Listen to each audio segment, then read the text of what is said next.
오늘 저희가 함께 깊이 살펴볼 내용은요. 한우리 교회 담임 목사님의 수요 저녁 예배 설교입니다. 제목은 성전의 은혜, 삶의 자리까지이고요.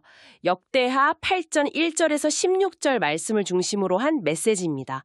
청취자분께서 이 설교의 핵심 내용을 교회 성도분들께 잘 설명해 주었으면 좋겠다 이렇게 요청을 주셨어요.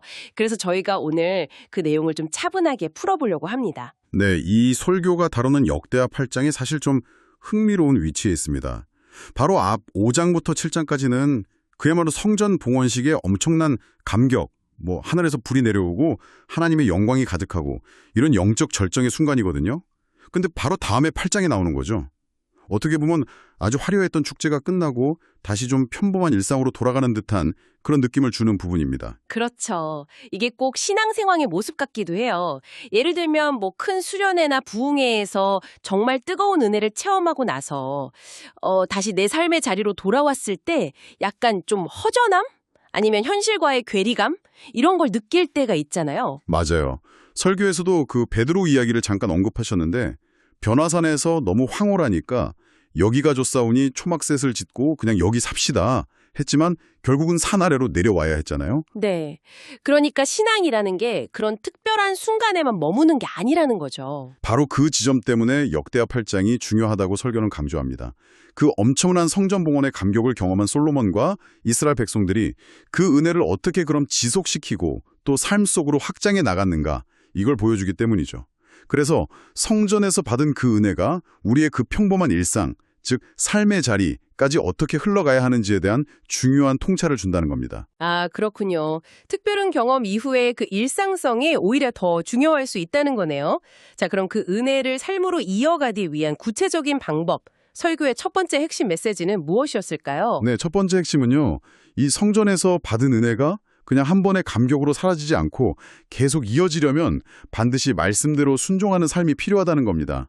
솔로몬이 성전 건축, 왕궁 건축이라는 정말 큰 일을 마쳤잖아요. 근데 그러고 나서 그냥 다 했다 하고 만족하고 끝난 게 아니었어요. 네, 본문에 보니까 구체적인 행동들이 바로 이어지더라고요. 12절, 13절 보면 여호와의 제단 앞에서 번제를 드리고 또 안식일이나 월삭, 절기 때마다 정해진 규례대로 꾸준히 제사를 드렸다고 나와 있어요. 그렇죠. 마치 엔진이 계속 잘 돌아가려면 연료를 꾸준히 넣어줘야 하는 것처럼 예배의 지속성을 확보한 거죠. 일회성 이벤트가 아니라 시스템을 만든 거네요? 네, 그렇습니다. 그리고 또 14절, 15절 보면 제사장과 레위인들, 이 사람들에게 각자의 직무를 딱딱 맡겨서 예배, 찬양, 성전관리 이런 것들이 아주 체계적으로 돌아가도록 조직을 정비하는 모습도 나오고요. 그런데 설교자께서 여기서 솔로몬의 순종 행위 중에 특별히 주목하신 게 하나 더 있습니다. 바로 11절인데요. 바로의 딸, 그러니까 이집트 공주죠. 그녀를 다윗성에서 새로 지은 다른 왕궁으로 옮기는 장면이에요. 아, 이 부분 해석이 좀 흥미로웠어요. 왜냐하면 솔로몬이 이방 여인인 이집트 공주랑 결혼한 것 자체가 사실 율법적으로 보면 좀 논란의 여지가 있는 거 아닌가요? 맞습니다. 실제로 열왕기상 같은 데서는 이 문제가 솔로몬 말년에 좀 어려움을 겪게 되는 원인 중 하나로 지적되기도 하고요. 네. 그런데 역대기 저자는 이 사건을 조금 다른 각도에서 보고 있다는 게 설교의 분석입니다. 그러니까 역대기는 솔로몬의 그 행동 자체의 옳고 그름보다는 그 행동 이면에 있는 동기, 즉 언약궤가 있었던 다윗성, 더 나아가 성전의 거룩함을 지키려는 솔로몬의 그 태도에 더 초점을 맞춘다는 거죠. 아, 그러니까 역대기가 쓰여진 시대적 배경을 생각해야 하는 거군요. 포로기 이후에 돌아온 백성들에게는 성전 중심의 신앙 회복, 그리고 공동체의 거룩함 유지가 너무나 중요했으니까요. 바로 그겁니다.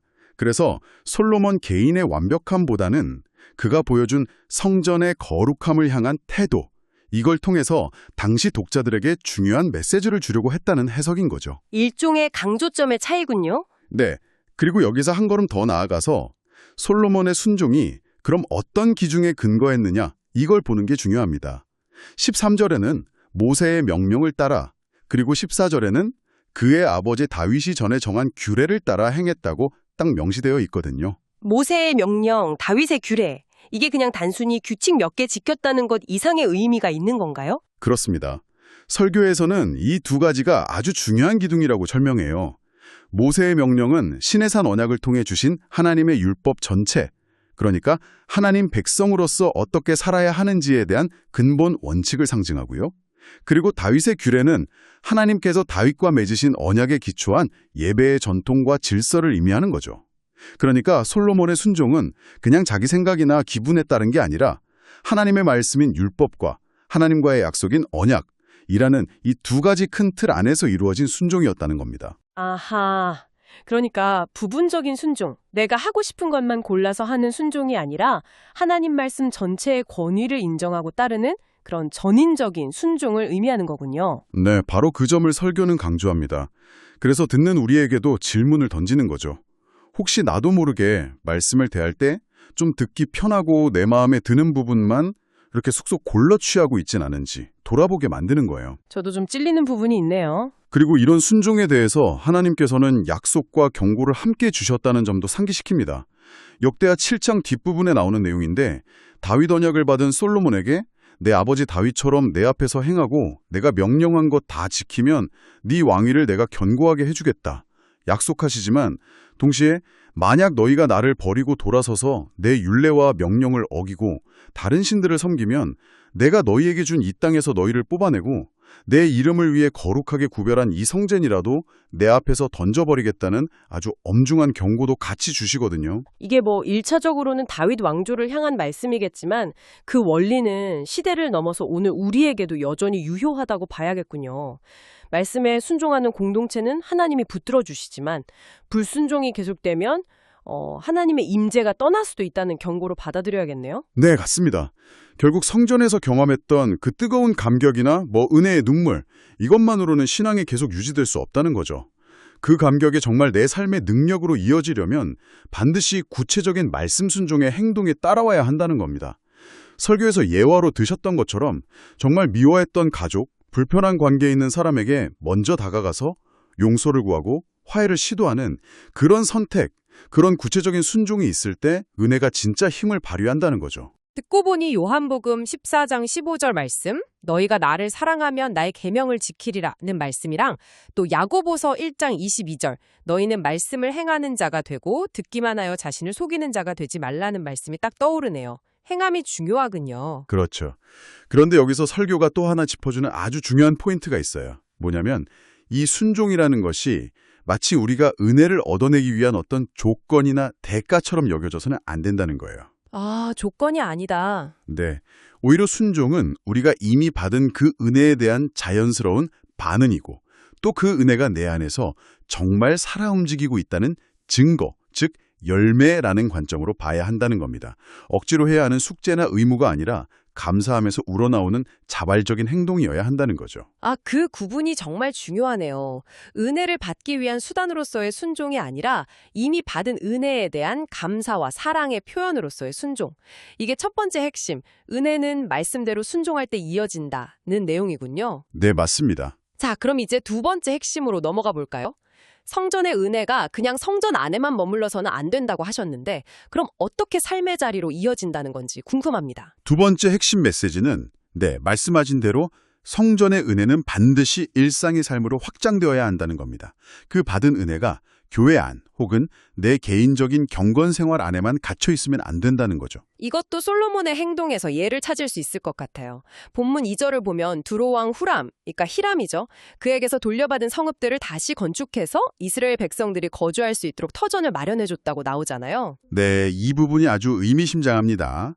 솔로몬이 성전에서 받은 은혜가 너무 좋으니까 우리 백성들 이제 매일 성전에만 모여서 기도하고 예배합시다. 이렇게 하지 않았다는 거예요. 오히려 그 은혜를 바탕으로 백성들의 실제적인 삶의 문제, 즉 먹고 사는 문제, 거주할 공간의 문제를 해결해주고 공동체를 든든하게 세워나가는 데 힘썼다는 거죠. 아, 그러니까 성전 중심의 신앙이 결코 삶과 동떨어진 게 아니라 오히려 삶을 더 풍성하게 하고 또 견고하게 세우는 동력이 되어야 한다는 거군요. 그렇죠. 즉 성전의 은혜가 어떤 폐쇄적인 종교 활동 안에만 머무는 것이 아니라 백성들의 생활 영역, 사회 속으로 흘러가도록 길을 터준 겁니다. 그리고 또 7절부터 10절까지 보면요. 가나안 정복 때 완전히 쫓아내지 못하고 남겨졌던 이방 민족들이 있잖아요. 그들을 동원해서 국가 건설 사업의 노동력으로 삼고 또 이스라엘 자손들 중에서는 군사 지휘관이나 행정관리, 기술자 같은 사람들을 세워서 국가 시스템을 아주 체계적으로 운영하는 모습이 나오거든요. 네, 바로 그 부분입니다. 이것은 은혜라는 것이 단순히 개인의 내면적인 경험이나 종교적인 의식에만 관련된 것이 아니라 사회 구조를 만들고 또 일상을 조직하고 운영하는 그런 공적인 영역에서도 구체적으로 나타나야 한다는 것을 보여주는 거죠. 정말 그러네요. 은혜가 굉장히 실제적이고 현실적인 차원에서 작동해야 한다는 말씀이시군요. 네, 그래서 설교는 이 부분을 통해 오늘 우리에게 아주 중요한 질문을 던집니다. 우리가 교회에서 말씀을 듣고 예배를 통해 은혜를 받는 것, 이거 물론 너무 중요하고 귀한 출발점이죠. 하지만 그게 전부가 아니라는 거예요. 진짜 중요한 것은 그렇게 받은 은혜가 이제 나의 가장 일상적인 공간들, 우리 집, 내 직장, 학교, 내가 관계 맺고 살아가는 이 사회 속에서 구체적으로 어떤 모습으로 나타나고 흘러가고 있느냐 하는 점이라는 겁니다. 듣고 보니 로마서 12장 1절 말씀이 생각나네요. 너희 몸을 하나님이 기뻐하시는 거룩한 산제물로 드리라. 이는 너희가 드릴 영적 예배니라. 그러니까 우리의 월요일부터 토요일까지의 삶 자체가 하나님께 드려지는 예배가 되어야 한다는 의미로 연결될 수 있겠네요. 정확합니다. 바로 그 의미입니다. 우리의 삶 전체가 예배의 현장이 되는 것. 마태복음 5장에 나오는 너희는 세상의 소금이라는 비유도 같은 맥락에서 이해할 수 있죠. 소금이 음식 맛을 내고 부패를 막는 역할을 하잖아요. 그런 것처럼 그리스도인들은 세상 속에서 뭔가 좀 다른 삶의 방식, 구별된 방식으로 선한 영향력을 보여줘야 한다는 겁니다. 예를 들면 직장에서의 정직함, 내가 맡은 일에 대한 성실함, 또 주변 사람들을 향한 어떤 책임감 있는 태도 같은 것들이요. 네. 이런 것들이 바로 그 성전의 은혜가 우리의 삶의 자리로 확장되는 구체적인 모습들이라고 할 수 있겠죠. 설교 중에 한 안수 집사님 이야기가 나왔었는데 그게 참 좋은 예시였던 것 같아요. 회사에서 실적을 좀 부풀려서 보고하라는 그런 부당한 압력 속에서도 이건 아니다 싶어서 신앙적인 양심에 따라 정직하게 보고하기로 결정했다는 이야기였죠. 네, 맞아요.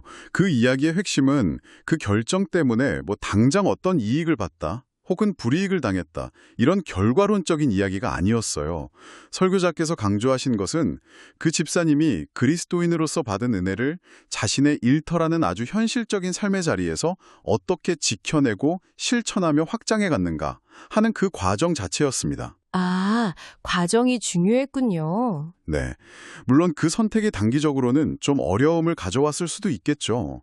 하지만 결국에는 동료들에게 신뢰를 얻고 또 진실함의 가치를 보여주는 그런 소금 같은 역할을 감당하게 되었다는 그 후일담은 은혜가 삶으로 확장될 때 어떤 영향력을 발휘할 수 있는지를 잘 보여주는 사례라고 생각합니다. 결국 참된 신앙이라는 것은 교회 건물 안이나 어떤 특정 종교 활동 안에만 이렇게 갇혀 있을 수가 없다는 거군요. 예배당에서 받은 그 은혜와 감동이 우리 가정에서의 어떤 용서와 인내로, 또 직장에서의 정직함과 성실함으로, 더 나아가 사회의 약한 사람들을 향한 관심과 책임감 있는 행동으로 이렇게 흘러나올 때 그것이야말로 정말 하나님께서 기쁘게 받으시는 살아있는 예배가 된다는 그런 메시지네요. 네, 그렇습니다. 하나님은 우리가 주일에 예배당에 딱 앉아있을 때만 우리와 함께 하시는 분이 아니시잖아요. 우리가 월요일 아침에 정신없이 출근할 때도, 또 직장에서 어려운 문제 붙들고 끙끙거릴 때도, 가정에서 정말 소소한 일상을 살아갈 때도 변함없이 우리와 함께 계시고 우리의 그 모든 삶을 통해서 영광받기를 원하신다는 거죠. 자, 오늘 함께 살펴본 한우리 교회 수요 저녁 설교, 성전의 은혜, 삶의 자리까지. 그 핵심을 다시 한번 정리해보면 좋겠습니다. 네. 성전 봉헌식 같은 아주 특별하고 감격적인 은혜의 경험, 물론 너무 소중하죠. 하지만 그 은혜가 정말로 살아있고 또 지속되기 위해서는 반드시 말씀에 대한 순종이라는 통로를 거쳐서 우리의 일상적인 삶의 자리, 구석구석까지 흘러가고 또 확장되어야 한다는 것, 이것이 핵심이었습니다. 네, 순종을 통한 일상으로의 확장. 그리고 설교는 이 모든 은혜의 근원이시면서 또 참된 성전이 되시는 분이 바로 예수 그리스도이심을 우리에게 다시 한번 상기시켜줍니다. 은혜와 진리가 충만하신 그분 안에 우리가 거할 때 비로소 우리는 어떤 메마른 율법주의나 혹은 반대로 공허한 감상주의에 빠지지 않고 균형 잡힌 신앙으로 살아갈 힘을 얻게 된다는 거죠. 그래서 교회 건물을 떠나서도 그리스도 안에서 받은 그 은혜를 가지고 삶의 모든 영역에서 그걸 실천하며 살아가는 것, 그것이 바로 우리 몸으로 드리는 산제사, 즉 영적 예배라는 것입니다. 아, 그러니까 가정에서의 관계, 직장에서의 윤리적인 문제, 또 사회 구성원으로서의 책임감, 이 모든 영역이 사실은 은혜가 흘러가야 할 삶의 자리이고 동시에 하나님께 드리는 살아있는 제사의 현장이 될 수 있다는 거군요. 네, 맞습니다. 그래서 설교는 마지막으로 우리 각자에게 좀 결단을 촉구하면서 마무리됩니다. 주님, 제가 서 있는 바로 이 삶의 자리에서 주님 주신 은혜를 따라서 말씀대로 살아가겠습니다. 받은 은혜를 그냥 헛되이 흘려보내지 않겠습니다. 와 같은 그런 개인적인 고백으로 이어지도록 도전하는 것이죠. 네, 오늘 이 내용을 들으신 청취자 여러분께 마지막으로 질문을 하나 던져보고 싶습니다. 여러분의 삶 속에서 성전의 은혜가 지금 특별히 더 흘러가야 한다고 생각되는 구체적인 영역은 혹시 어디인가요? 어쩌면 그게 가정일 수도 있고요. 혹은 직장 동료와의 관계일 수도 있고 아니면 매일 반복되는 아주 사소한 일상의 습관일 수도 있겠습니다. 거창한 계획이 아니더라도 괜찮습니다. 아주 작은 순종 하나가 은혜를 우리의 삶으로 확장시키는 정말 놀라운 시작이 될 수 있을 겁니다.